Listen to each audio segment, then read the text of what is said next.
নিরাপদ খাবার পানি নাগরিকদের মৌলিক অধিকার ঘোষণা করে রায় দিয়েছে হাইকোর্ট।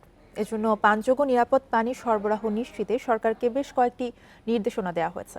বিচারপতি মোহাম্মদ আশরাফুল কামাল এবং বিচারপতি কাজী ওয়ালিউল ইসলামের বেঞ্চ বৃহস্পতিবার এই রায় দেয়। এতে বলা হয়েছে, সংবিধানের ৩২ অনুচ্ছেদ অনুযায়ী পানযোগ্য বিশুদ্ধ পানি পাওয়া মৌলিক অধিকার এবং এই পানির অধিকার নিশ্চিত করা রাষ্ট্রের দায়িত্ব। এজন্য ১ বছরের মধ্যে আদালত, ধর্মীয় স্থান, হাসপাতাল, রেল স্টেশন, হাটবাজার, বিমানবন্দর সহ জনসমাগম স্থানে বিশুদ্ধ পানি সরবরাহ নিশ্চিত করার নির্দেশনা দেওয়া হয়েছে। একই সঙ্গে বলা হয়েছে, ১০ বছরের মধ্যে পানযোগ্য পানি সাশ্রয়ী মূল্যে সরবরাহ করতে হবে।